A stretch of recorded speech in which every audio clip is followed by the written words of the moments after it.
Alors aujourd'hui, la recherche implique de traiter des thèmes plutôt que de travailler uniquement dans des disciplines. C'est le cas par exemple de l'environnement, où on fait intervenir la chimie, la biologie, la géologie, etc. Ouais. Ce qui sous-entend qu'il faut aussi avoir accès à des enseignements qui tiennent compte du fait que les scientifiques doivent jongler entre plusieurs disciplines. Alors j'évoquais ces mots pluridisciplinarité, transdisciplinarité, interdisciplinarité. Est-ce qu'il y a des différences entre ces termes ? Oui, il y en a, et vous avez raison, avant de s'accorder sur la recherche qu'on souhaite faire, il faut commencer par être d'accord sur ce qu'on entend même par la notion de pluridisciplinarité, de transdisciplinarité ou d'interdisciplinarité.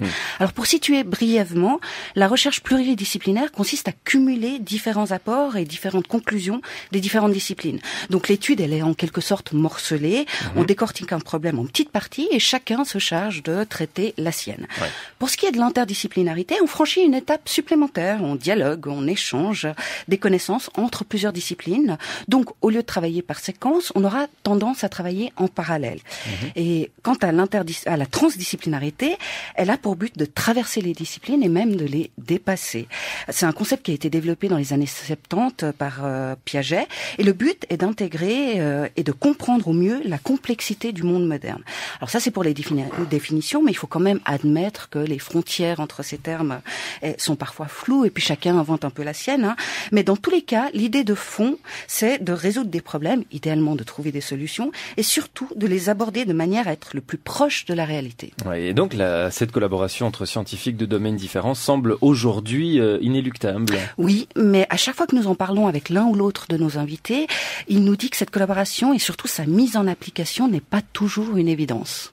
Pas toujours une évidence, et pourtant entre scientifiques on devrait se comprendre. Pourquoi c'est si compliqué de travailler sur un projet commun, Silvio ? Franchement, il y a presque plus de raisons que ça se passe mal que le contraire. Parce que d'abord, quand on débute une recherche, alors les méthodologies des différentes branches sont souvent différentes. Alors, quel type de réponse on cherche à obtenir ? Quels moyens on utilise pour les obtenir, pour y parvenir ? Quels facteurs on prend en compte ? Lesquels on laisse tomber ? Qu'est-ce qu'on veut en résultat exact ou un résultat plutôt nuancé? Alors ce dilemme, il est particulièrement présent bien évidemment lorsque des chercheurs en sciences humaines et sociales, historiens, sociologues, philosophes, travaillent avec des représentants des sciences exactes, donc physiciens, mathématiciens, ingénieurs, mais il existe aussi parfois entre gens de la même race scientifique, si je peux m'exprimer ainsi.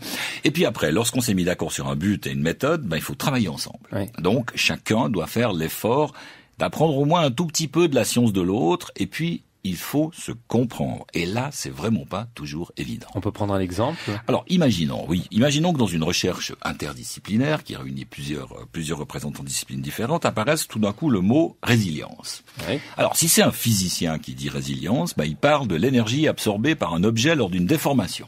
Oui. Si c'est un informaticien qui parle de résilience, lui, il va évoquer la capacité d'un système à fonctionner en cas de panne. Si c'est un psychologue qui parle de résilience, il est question de la guérison d'un stress post-traumatique.